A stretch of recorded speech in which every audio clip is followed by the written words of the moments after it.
it's me, Zenobia Darling. You're listening to hashtag Rockstar Life, the Coffee Break podcast. Let's go.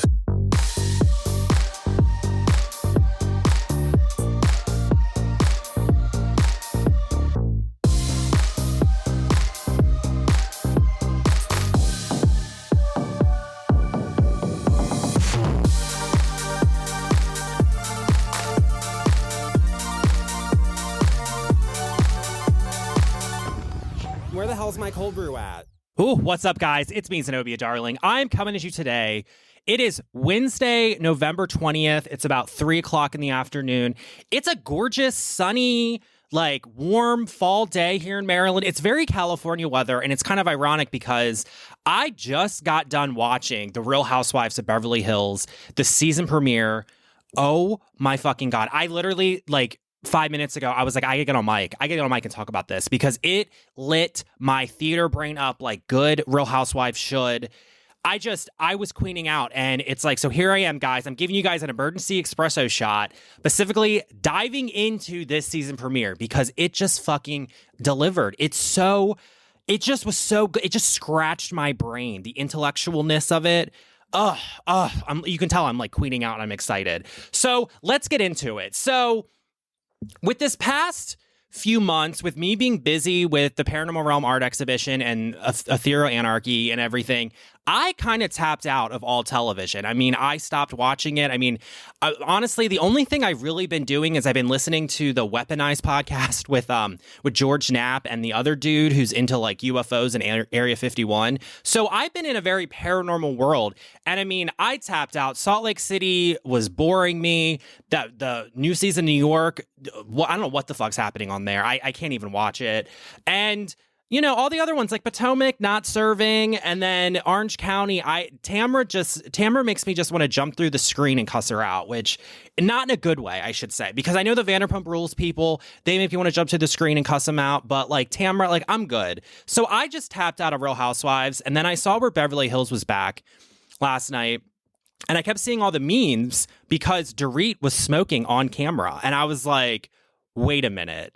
I got to watch this. So I left early from work today, and I came home and I watched it. And guys, I'm having a hot flash. It's so good. So let's get into it because, oh my God, I got 2 pages of notes. So it starts off right off the bat. First thing, we get the season trailer, which, I mean, this season looks like it's going to be good. I mean, I'll get into what I want for this season, but so far I was like, it's delivering. It seems like production really tightened the cast up.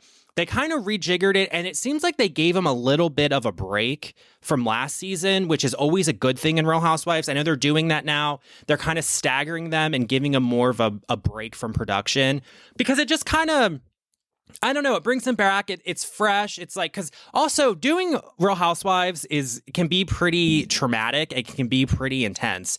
So it's good to give them a break. And I think that they really tightened it up. And I think it's delivering because right off the bat, when it started with the pop music that's like, I love my life, I'm living and loving, with that gay pop music that sounds like a Charlie XCX song, I was like, what is this? So right off the gate, we get Dorit laying by the pool. It's probably like an 85-degree sunny May Los Angeles day. She's laying by the pool, drinking coffee, reading a Vogue, making out with her damn dog, which, I loved. I was like, serve.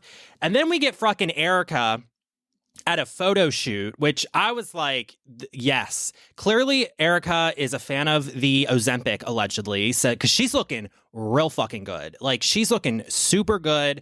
And I love that Erika is not afraid to be slutty because she was serving high slut, high fashion, hooker, with Mikey queening out. So I was like, we're back.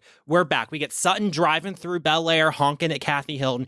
Kathy Hilton's not, listening. She's in her $100 million mansion in Bel Air. What the fuck was that? She doesn't know what's going on. She lives in an alternate reality.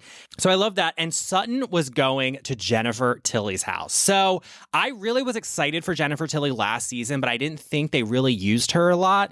But this season, I think she's a full-on friend of, because Sutton was going over her house, and I'm like, this is fucking Bride of Chucky. Can we not can we just take a moment? Like, as the paranormal bitch that I am, Seed of Chucky and Bride of Chucky are two of my favorite movies. Seed of Chucky features John Waters, but Bride of Chucky with Jennifer Tilly, she serves camp. And my favorite quote from it, because, God, what is that character's name? I don't know why I'm drawing a blank on it. I haven't watched any of the Chucky movies in a while. Tiffany. She plays Tiffany in Bride of Chucky, who is Chucky's wife, and she does some voodoo and stuff. But, like, it's just so good. And she quotes, and Tiffany loves Martha Stewart. She's like, I'm going to be Martha Stewart. I'm going to cook, and she can't bake because she's a fucking doll. And she's like, not just like, she was like an American Girl wedding doll that, like, once they did the voodoo and the witchcraft to make Jennifer Tilly's spirit go in the doll, like, she just takes the wedding dress, puts on a bunch of slutty goth makeup and a leather jacket, and I'm like, trying to be Martha Stewart. So I was already queening out about Jennifer Tilly. She is the fucking best. And it's setting up the party for this episode because Sutton's having a surrealist party. So as you guys know, I work in an art gallery. I'm an artist.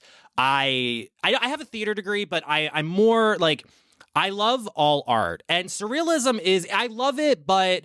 And she was talking about Salvador Dalí, which actually, side note on Salvador Dalí. So at work, we have the permanent collection from the college, which are like the haunted dolls, RHOBH and Ha that I've talked about before. Another part of the collection of my job that I'm like in charge of is we actually have Salvador Dalí prints from specifically his print shop that are from his, they're from a Greek tragedy. I think I forget what it is. It's like Hades or something, made in these like surrealist prints of it. And so I get Salvador Dalí. Like he's it's what is it, Plato's Inferno or Dante's Inferno or something like that. They're the prints specifically Salvador Dalí did with that. And we've had them look like they're authentic. So I was kind of excited to see some like high culture in here. So that's what Sutton was like, teeing up. And of course, we're going to get into it because fucking Kyle. I've never been a Kyle fan. Just let's get it out there. Kyle, like, I love season 1 Kyle, where she's in the limo with Kim Richards, and Kim Richards is like, you stole my goddamn house. And Kyle's like, you're such a fucking alcoholic. Like, I love that nasty bitch Kyle. It came out a little bit last season when they were in Las Vegas, when her and Sutton went at it. And Kyle was like, Sutton, you're being a fucking bitch. And got in her face. Like, that's the Kyle I like. But Kyle is too... I don't know. She's too much caught up in being a Real Housewife and like, I have a platform and blah, blah, blah, blah. And like, it's just, she won't deliver that. So that's why I don't like Kyle. And of course, and also Kyle, like, let's be real. She's not real intellectual. She definitely has that LA-ness of like, you don't really got to be an intellectual to be in LA. And she has that. Cause of course, Kyle's the uncultured bitch that she is. Didn't know who Salvador Dalí is. I'm like, really? Really? It's called culture. Erika Jane knows who Salvador Dalí is. Sutton does. Dorit is. Because Dorit, the way she looks at art is... the way she looks at fashion is that it's art. So Dorit's going to know who this is. Garcelle, I think she's too busy doing like the film stuff, which is his own artwork. But I can see Sutton knowing about it just because she knows film stuff. But still, it's like... and I love that Sutton was like, I just miss buying Kyle gifts and hearing about her life. I'm like, I would love a friend like Sutton, because let's be real, Sutton, she was married to like a Wall Street investment banker who was worth like $900 million or something. I forget the report. It's been a while since I read it. And so she gets something like $300,000 a month in alimony plus child support, which I don't know if she's having anymore because her kids are definitely in college now. But she gets like a lot of money a month just for that. And then it's like, can I get that? Like, I'm not wealthy yet. It's not a matter of if I get wealthy. It's when I get wealthy. Buckle up, because you want to talk about me being eccentric. I will be, I probably will be on reality television, so the world will see it. But like, I'm like, Sutton, like, you're serving it, but I'm like, just because everything with me is going to be gothic and spooky. Probably the one I'm probably going to be the most like, I'll probably be the most like Dorinda meets that season 4 Beverly Hills housewife, that witch, I forget her name, Carlton. Yeah, it would be like, I'll be like Carlton. So that's probably be Dorinda mixed with Carlton. That'll be me on Real Housewives, or me in a reality television format when I get, $300,000 a month free money. So, I love that. And also I love that they're just fucking serving wealth this season. So then we get to Erika. And I just have to say, as someone who is a blonde, someone who understands the blonde hair care, in fact, I actually have to leave in like an hour and a half because I'm going to meet Abby at Odyssey because I got to get my blonde done for November. I'm actually not going to do blonde. So I always bleach my hair, just do a bleach treatment, but I'm actually going to tone it. I know October I did Ghost Blood. But for November, I'm feeling very alien-like. So they have a toner called Area 51, which is like an electric acid alien green. So I'm going to do that. So I'm going to have an alien green mohawk. I'm so excited. So yeah, so I understand the blonde hair care. I mean, and Erika's blonde, it is toned. It's electric. It's good icy blonde and it's serving. And the thing I love about Erika is, yes, she's not afraid to wear fake hair. I don't think a lot of that's fake because I'm looking at it and I'm like, I'm not seeing the tracks. And we'll get into Kathy Hilton because you see with Kathy where she has track in. But with Erika, I think occasionally she will wear track. But like in a lot of this episode, she wasn't. And I was like, damn, girl, your hair is long and it's full. And it looks healthy considering how much bleach you have to put on it. Because I don't think, like, I'm naturally like a dark blonde, light brown. So bleaching my hair is not a hard thing. But with Erika, I'm like, I think your hair's like dark. So I know it takes a process that can damage your hair with that. And honestly, her hair's not really that damaged. So I love it. And Erika's all about, I'm cleansing Tom out of my life. I have the furniture. When I left Pasadena, I only took what could fit in the house. Bitch, I would have had every single gay in West Hollywood there saying, I'm leaving, I'm packed up. I could probably get it done in a half hour. And boom, I would move everything out and then I would sell it. And then Erika made the comment, well, you can find out about the other stuff because it's up for auction. So I like that Erika's actually now being she's kind of shading herself with that stuff. Oh, speaking of smoking, I got to take a vape hit. Ooh. Sorry, I'm so excited. I'm like, ooh. And like, I love it because Erika's like, I'm not shocked that Dorit and PK are getting divorced. I'm not. She wasn't. And you remember with the BravoCon, Erika kind of alluded to it. So we get to the scene of Dorit and Erika at some like lifestyle pop-up shop in some like god-awful modern-esque building in, I don't know, like Culver City. It looked weird. I couldn't figure out where in LA it was, but it's like just a weird building. And I don't know if you caught it, but they showed Dorit in her bag and you can see her parliaments. She kind of shuffled it out of her bag. And I was like, ooh, are we getting Dorit smoking this season? Before I knew that she was caught on camera smoking and they saw it, but I kind of saw that and I was like, because I know I smoke, like, I know what cigarettes are. I know what brands people smoke. And honestly, you can tell a lot about someone by the brand of cigarette they smoke. I like a Virginia Slim.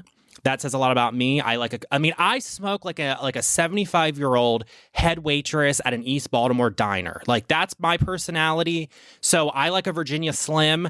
Anymore, if I don't really smoke cigarettes anymore. Occasionally I do if I'm like on film or something, because Zenobia smokes. But I vape. But I mean, I'll do an American Spirit Light Green, and I think that also says something about me because it shows that I'm like, I'm health conscious and I'm like a new age hippie California-y, but I'm also like a realist. So I don't know. It just like I clocked the parliaments and everything. And Erika, because Erika's the other one that I know secretly smokes. And I know that Erika's probably like, I need one. But I have to say, like, Erika, so Dorit tells Erika the news, and I'm sitting there like, Erika was acting through the whole thing. I know, I can tell when someone's acting. People forget. I have Kennedy Center recognition for my acting. I can spot acting a mile away. I have a theater degree. So it's like, I'm sitting there watching it, and I'm like, girl, you're acting. She's a good actress, I will say. She actually was good acting. But where were the fucking tears? Like, there was no... And then she did something where she pretended like she had tears, which I clocked. I was like, girl, I know what this is. I know what the fuck this is. So, and then so you see the parliaments. I don't know. It's so good. So then we get to fucking Kyle, who is like talking about how Mauricio moved out the day before and her and Mel are getting divorced. And just like Kyle being a dumb LA bimbo, which I fucking can't stand. It's like, for fuck's sake, Kyle. She's like, I don't know how to turn the TV or music on. And rain gutters, do they catch the leaves? And it's like, bitch, Mauricio makes so much money and he works so goddamn much that he's paying someone to do that. You're not fucking doing that. That little house, that big estate you have in the hills in the Beverly Hills part, or I don't know where her house is, but it was giving like East Coast wealth. And I'm like, that type of estate, you have staff. So Kyle, like, stop. Like, just stop doing that shit. I don't know. Just her dumb. And then Kyle is mad at Dorit for something at BravoCon, which I'm just going to say, with the whole BravoCon thing, a good job, Bravo. I mean, it seems like BravoCon and Watch What Happens Live definitely cause a lot of drama on these shows, which I really appreciate because it's also all self-marketing and it's all in the continuous universe. And I'm like, I don't know. It just like, you know, because we had the Erika moment where Erika was like, Dorit and PK, blah, blah, blah, blah. And let me be real. I kind of thought Dorit and PK, like, the season before Dorit had the home invasion, I feel like I kind of saw cracks, but then when the home invasion came, they came together because, I mean, that was a traumatic event. And I mean, I can only imagine what Dorit was going through with that. And I can see why she's smoking too. But it's like, I can kind of see that. And I can kind of see, you know, I don't know. It just, I could see the cracks. So I'm not shocked. I don't think any of the cast members were shocked. So then we get to Garcelle, who is in Atlanta because she's doing all these Lifetime true crime movies, which, you know, and she's executive producing it. She's a production company, which I think is just so hilarious. I'm like, can we have a Garcelle like crossover with Real Housewives of Atlanta? Because I'm pretty sure they were filming at the same time. And let's talk about Atlanta a little bit. I'm nervous. I'm sad Kenya Moore's gone because it's like, I don't know. I think Atlanta, it's time to say bye-bye. So, but she was in Atlanta and it's like, and we can see her son. So with that, guys, I'm going to put the ad break in here. I'll be right back. All right, ad break. I got to pay for all this damn coffee I'm drinking and tea I'm spilling. What's up, art lovers? It's me, Zenobia Darling. Did you know I'm more than just a drag rock star? I'm also a very accomplished painter photographer. And you can check it all out on ZenobiaDarlingCreative.com. Sponsored by the Harford County Cultural Arts Board, my blog, #RockstarLife, the arts blog. It explores all my creativity right when it crashes into local culture. Explore my neo-expressionistic fine art, my editorialized goth photography, and this is the best part. You can buy my original paintings, and you can spruce up your boring-ass walls, because every wall needs some glittering Zenobia Darling on them. So go check out Zenobia Darling Creative. The link is in the episode description.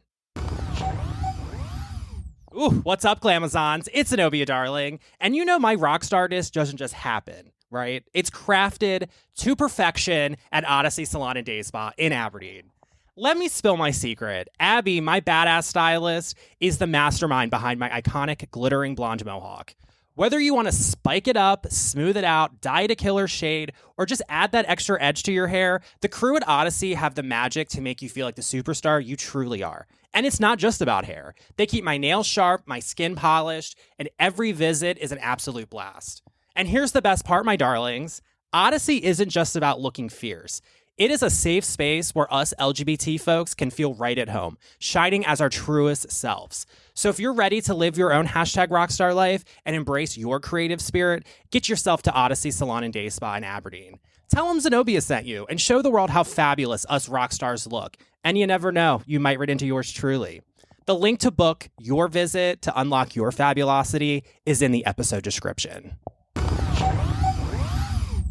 Hey there, ghost-loving rebels. It's Zenobia Darling, your paranormal punk rock queen. We premiered my newest art film, Ethereal Anarchy, Zenobia Darling's Haunted Revolution, on November 1st with my opening reception of my immersive art exhibition, The Paranormal Realm Beyond the Lore. Let me tell you, part one of this film captured one of the most profound paranormal experiences I've ever had. And it was met with roaring applause and accolades. And yes, we filmed it in true punk rock fashion to bring you even more content. But Huns, the revolution is just getting started, and we need you to bring part 2 to life. We have so much more content from part 1 that we want to include. Plus, we're actively filming for part 2. So we're pushing paranormal storytelling to the edge in true aspirational punk rock fashion. Your support fuels every haunting moment of this journey. From ghost hunting gear to fair crew pay, every dollar you contribute keeps things spooky and queer just the way it should be. Join the Haunted Revolution. You can find the link to our GoFundMe in the episode description and help us raise the dead and the funds. Okay, guys, and we're back from the ad break. So again, remember, with Ethereal Anarchy, guys, we need your money. So just like go to the GoFundMe and support us. Send $10, max out your whole Amex card, you know, all that fun stuff. And I'm going to Odyssey in like an hour. So, you know, love for that one. So we get back to it, and this is the iconic scene. So it's May 2nd or May 7th. I forget the actual date, but I know it's early May because I remember actually reading the separation announcement on Instagram and I was like, what the fuck? And I knew they were filming too, which also is it shows that pause because they picked up, this is the first episode, it's early May. They normally start filming Beverly Hills. The most recent seasons have been in like January. So I'm glad they gave them a little bit of a pause. And I honestly think they knew the divorce was coming and they're like, well, let's roll production. So we get it, and all the housewives are reacting to it, and it's like, they're like, oh my God, it's so crazy. And then you get fucking Dorit in her Range Rover, or G-Wagon, I forget what it was, driving down Laurel Canyon, or I think it was, I didn't recognize it, it's probably Laurel Canyon, but she's driving through Bel Air, and she just pulls out a cigarette and lights it with her nails, and she's smoking there with her designer sunglasses, and I was like, oh my God, here we go. I took a picture of it with my camera. It's the cover art. It's all over Instagram. It's fucking iconic. It's iconic. And this is the thing about my Real Housewives. I want them to smoke. Like, old school New York would do this all the time. They were not afraid to smoke on camera. And, you know, Luann smokes, Dorinda smokes, Tinsley smokes, Carol would smoke on camera. I like a housewife that smokes. And I feel like a lot of housewives, because we live in a society that so demonized smoking, and I'm not advocating smoking, but people smoke, and you know, just own it, and people can smoke. They're adults. That's what they're choosing to do. Yes, there's health risks, but oh well. And with a lot of the housewives, it's like, let them smoke on camera, you know, adults are watching it. It's like, who cares? But like the Real Housewives of New York City, old school New York City, they didn't give a fuck. I mean, how many times has Dorinda been smoking on camera?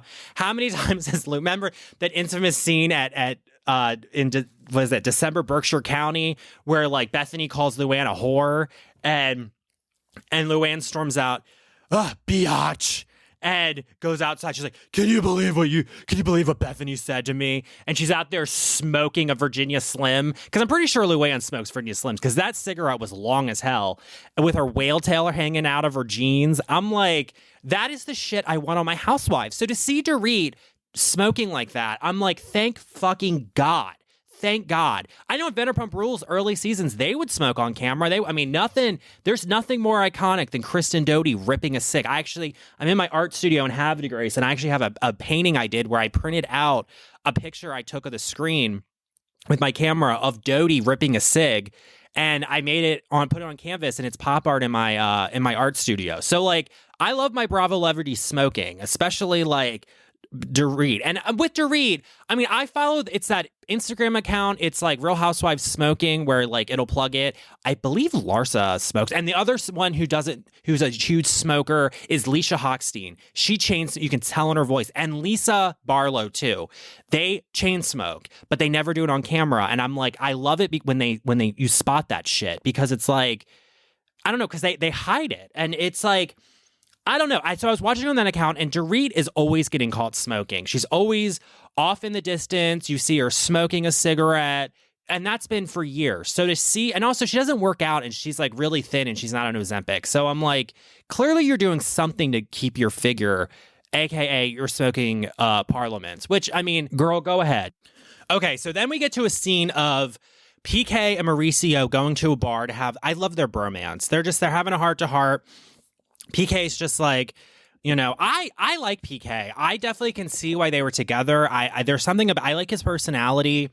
I will say, PK, you definitely are going through it, because you're looking a little rough. Like, I can just tell that you live a high stress life, and you definitely are looking way better now that you are sober now, and you can also tell you're working out, but I'm just like, you can tell he's going through it. And Mauricio, are you on Kyle's Ozempic too? Because you're looking thin too, and you have Ozempic face, and it's like, and also Mauricio was serving Botox face too, because he kind of had the demon cry face a little bit. So probably Sheena Shea is probably the best at this, like the Kardashians also.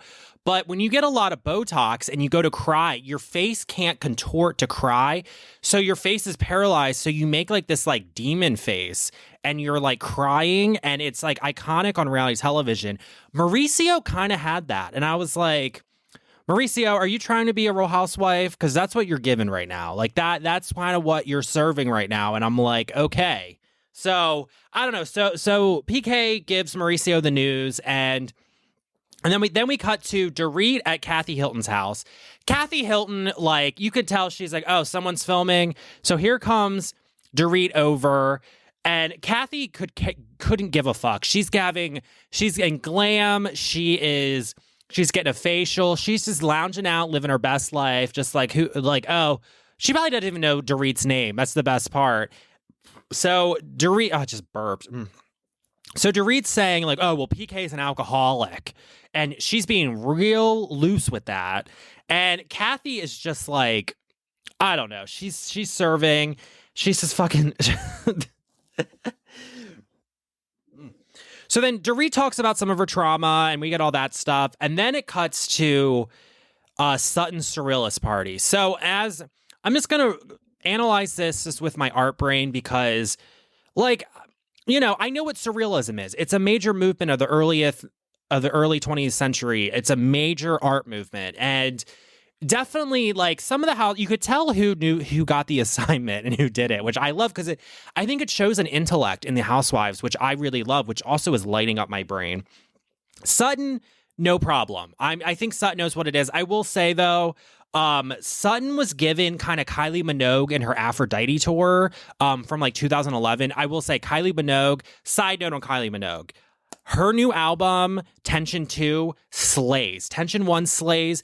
The fact that Kylie Minogue is her age, I mean, she's the same age.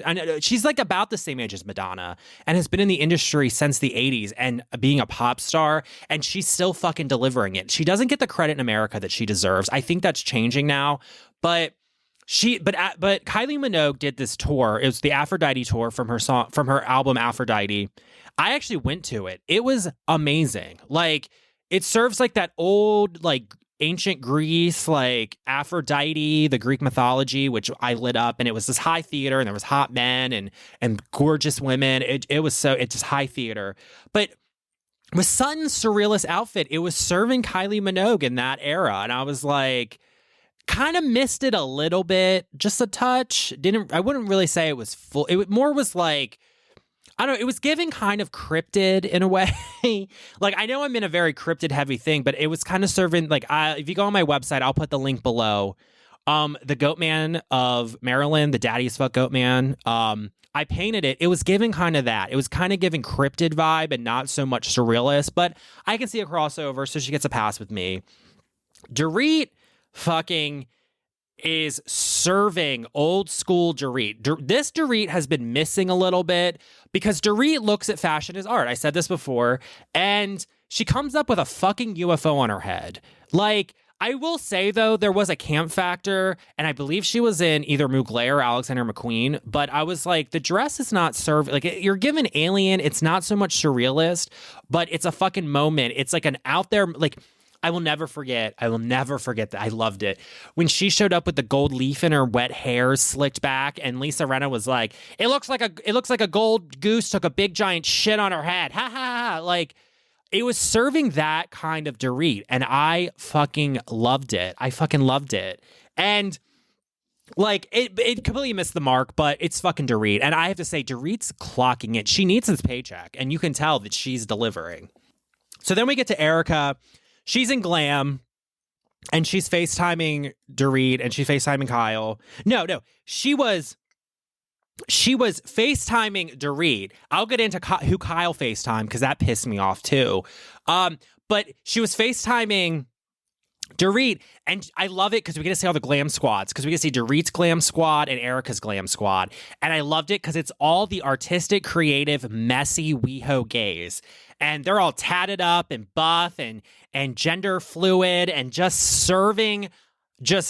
I loved it. I love seeing the glam squads on this because they are my people. And I'm like, God. And I just love it because they're sitting there like, you know, you could tell they're like being professional, but you can tell they're like taking notes because they're going to the Abbey, they're going out on Robertson and going to the clubs and the bars, and they're having cocktail hour and they're talking. Oh, I did Erika's thing, blah blah blah, like shit talking the Housewives, because you know that's what they do. And I'm like, this is great. This is fucking great. So we got to see that.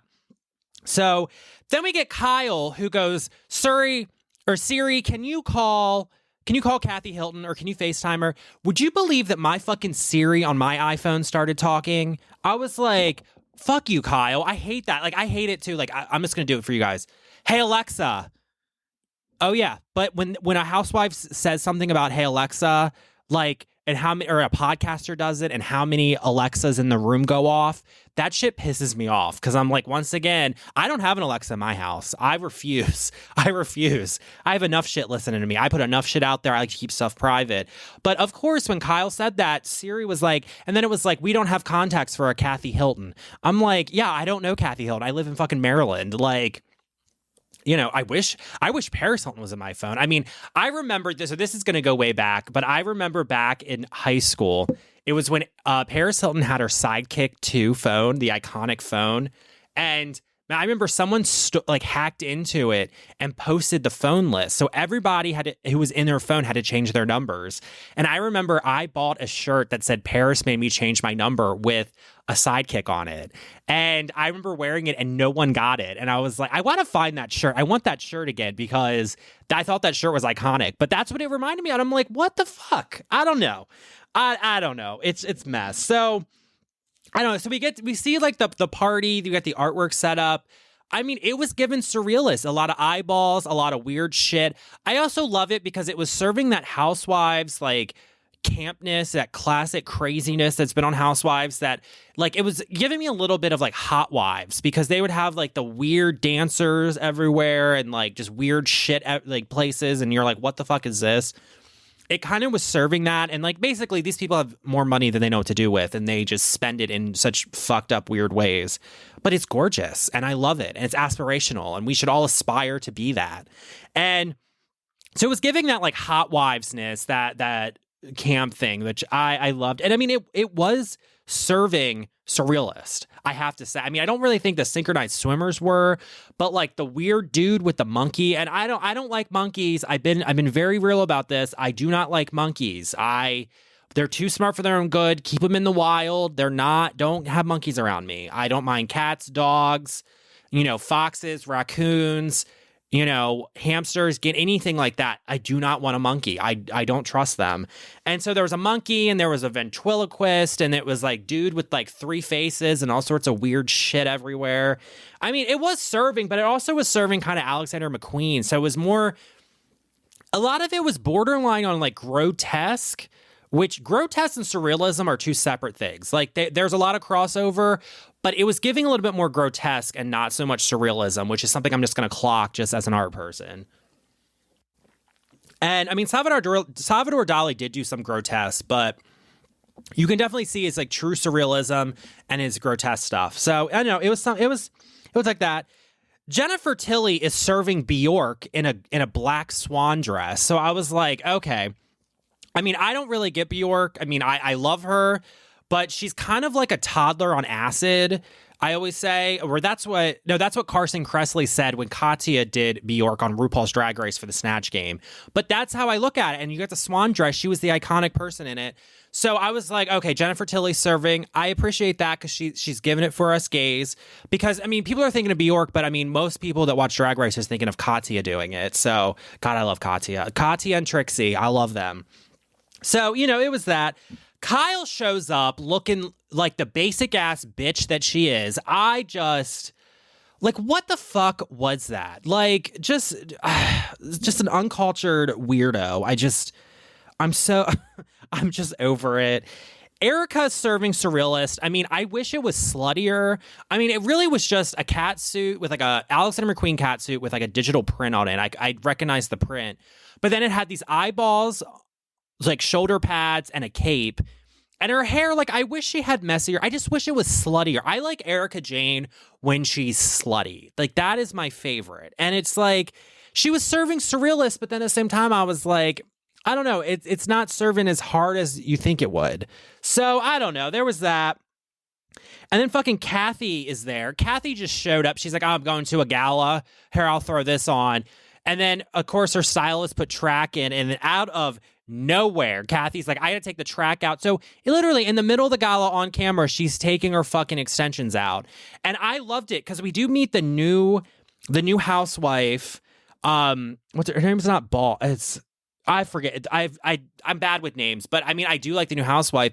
And I like it because I love that the two black girls were like, I've never seen that. Like, my wig's off. Like, I'm keeping the wig on. Like, you don't take your hair off. That's like rule number one. You might be hot. I mean, you can go back to like old school Dallas. Like, a lot of Leanne Lockin's flip outs was because she had like 20 pounds of extensions in and she was hot and bitchy. And I'm like, Kathy, you should have stayed in it and just been hot and called it a day and just been a nightmare on camera. Like, that's what I wanted. So she's like ripping her track out. Kyle's trying to help. And Erika knows hair because she's around all the gays. So she's like guiding it. And I fucking love that because Kathy just doesn't. I love it because she has the quirkiness of Kim and she got fuck you money. And it's like, she didn't give a fuck. She's going to serve. And then the best part was Sutton throws complete shade at Erika and has that wannabe Erika Jayne drag performer, pop star, talking about some song about her pussy. I'm like, coming for Erika's game. And I'm like, that was really good, Sutton. I really appreciate, because, Erika, my pussy's like a python. I love Erika Jayne songs, but I mean, it's talking a lot about her pussy. And I heard the lyric, I heard something, her talking about her pussy up there with that like old school Erika blonde wig. I was like, I don't know. And then the episode ends with Dorit and Kyle. Like, Dorit, like, it was so amazing because, of course, Kyle's like crying about everything going on. And Dorit walks up with a UFO on her head and just was like, hi, Kyle. And you could tell she's just, I love it. Dorit is clocking it. I love Dorit. She's my favorite housewife. She truly is one of my favorites just because she's just a nut job. I fucking love her. Just, I love it. I love it. So that's the, and so her and Kyle start getting into it, and Dorit is not letting Kyle off the hook because, like, Dorit is saying Kyle's a master manipulator, which, let me just say this. Kyle is an OG housewife, and she's a fucking real housewife. She's going to be manipulative. It is what it is. That's the nature of the game. And it's like, she is manipulative. And I loved it because Dorit was not playing, and we got some season 1 bitch Kyle out of Kyle, and I appreciate that. But it was to be continued, so I definitely was watching this season. I mean, I'm definitely going into my winter hibernation mode, so there will be a lot of TV watching, a lot of me laying in bed, chilling, painting, doing myself podcasting. But like, I don't know. I will be watching Beverly Hills this season. I will not be watching anything else on Bravo right now just because it's not serving, but I will be watching Beverly Hills because, honey, it was delivering. It was fucking delivering. So, wrapping up, I really want to talk about what I want from this season of Beverly Hills because I got a laundry list. So, I want to end this with just talking about what I want this season at Beverly Hills because I got a fucking laundry list because there's a lot of things I want. A lot of plot points, a lot of, I don't know, just there's stuff. So right off the bat, I want a Kyle takedown season. She is a fucking villain this season. You can tell they're kind of editing her to be a villain. And you can also, this is the other thing I love about it. Real Housewives work. This is how the theatrics evolves. This is my theater brain. They're all villains. They're all monstrous people doing monstrous deeds to each other, and it reads as comedy. So they are aspirational, so it's showcasing the farce of aspirational living in our society. So I want all the housewives to be villainous and to be fucking shady. So the fact that they're actually editing Kyle to be a villain and to be a fucking nightmare, and like kind of trolling her, I appreciate it. And Dorit is ready to clock in. And Dorit's like, hey, I need this paycheck. Step aside Cruella DeVille. Here comes Dorit Kemsley. And I'm living. I want more smoking on camera. I want Dorit chain smoking on camera every chance she gets. That is my orders. I want Erika to share a cigarette with her. I want Kyle to share a cigarette with her. I want that. And I think Sutton could smoke too. I want Sutton to smoke.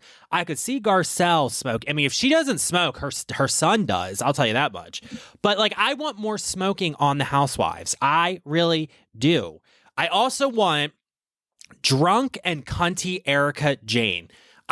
Erika serves it so well. It does get annoying, but I want her serving supervillain. I want Erika I want her drunk and messy and just being a fucking bitch. Just the cunt that she is. I want it. I want it so badly. Just looking gorgeous in slutty little outfits that are high fashion and just serving. That'd be amazing.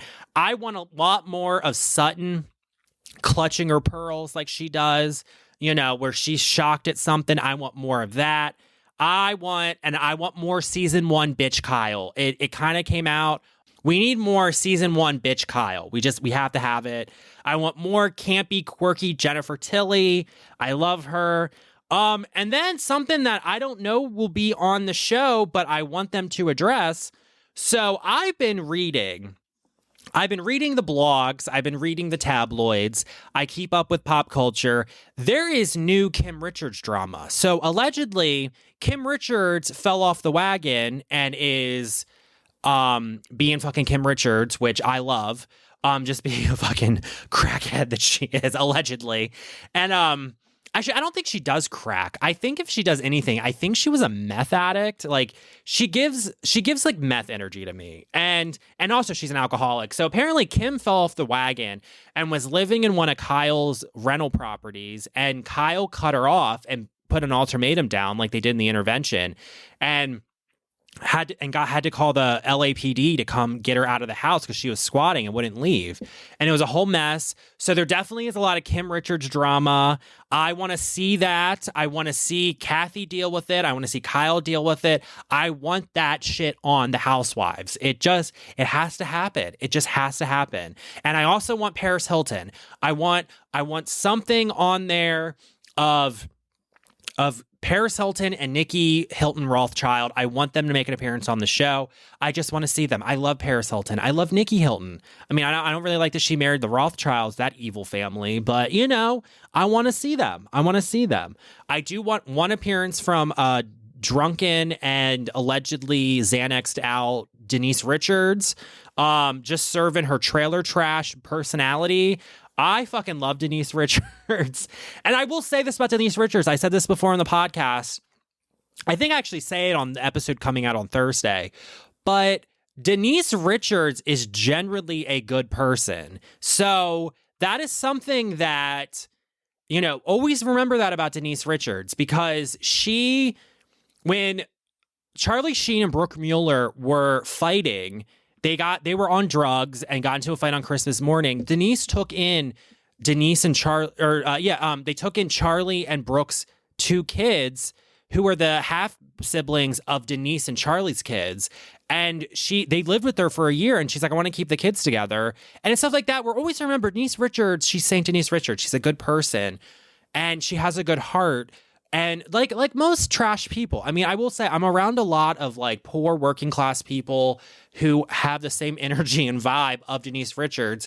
Most of them are good people. So Denise definitely has that. I mean, her husband is definitely a QAnon conspiracy theorist, if I've ever seen one. But, I don't mean to really need to see him, but I want to see Denise just come on for a dinner. And I also want more crossovers from other housewives. Like, can we have Cynthia? Can we have Tamra? Can we have Heather Dubrow in the mix? Like, can we have Lala? Like, Lala was on Watch What Happens Live with Dorit, which, like, Vanderpump Rules is not.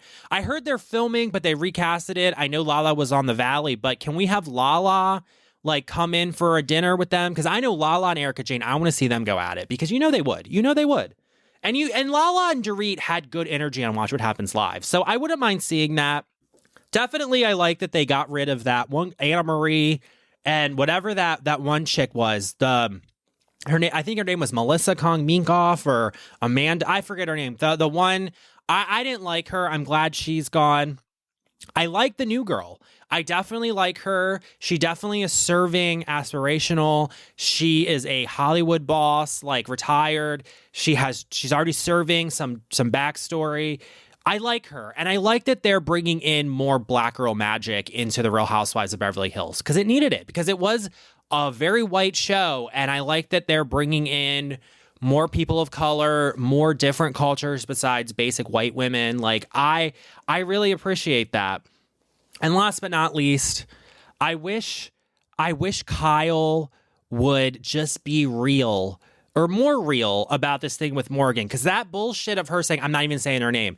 Bitch, we all know. Thank God Garcelle was calling it out. But, I don't know. This season is going to be so good. I literally just ran it for 45 minutes about it. So I don't know, guys. So I got some good episodes coming up. I'm going on some paranormal adventures in the next few months.